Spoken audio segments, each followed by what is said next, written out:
üçün uzaqlardan yazılmışdı. Mən indi uzaqdayam, amma sənə çox alışmışdım. Buralar çox soyuldu, nə yox ata, nə yox ana. Qıraqdan eşidənlər bu yerləri asan satar. Var burada darıxmaq sənin gözlərin üçün. İnan ki darıxmışam həmin şirin sözlərin üçün. Kaş ki əlini tutub yanımdayam deyə biləydim. Kaş ki səsini eşidirsən mən görə biləydim. Burada yox bahar, burada yox isti. Hər yağış damcıları qədər ürəyim sən istəyir. Sən mənə demişdin ki getmə, amma getməliydim. Lap səndən uzaqda olsam məni sən sevməliydim. Amma sən kiminlə, xoşbəxtsən evində. Sən bir il dözmədin, üzük vardı əlində. Gülüş var üzündə, yanında oğlum var. Hərdən məni də fikirləş, vətəndə yorğun var.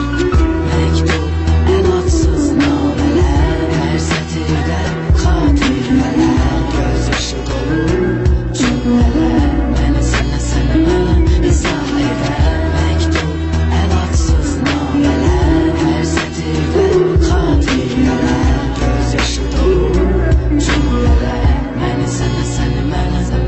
Yadında deyirdin ki mən alarsan gəlinlik. Nişanlım bəy olanda geyindirəcək az qalıb.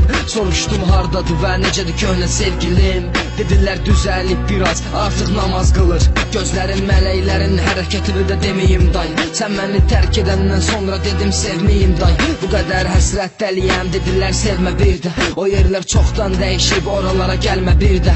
Bu mahnı mənasızdı, amma neyinin bu cür sevgi. Ürəkdən gözmə gəlir, oradan da uçur sevgi. Gözüm yaşda olacaq, arzularım puçda olacaq. Bu məktubdur görməsin, poçda olacaq. Yeniləri boş versənə, ən əsası köhnələrdir. Ürəyim yaşdaşardı, mənlə birgə köhnələrdir. Sən mənim yaralarımın ağrısısan, köhnə dərdim. Sən hələ də məni çəkirsən, mən çəkirəm, gör nə dərdi.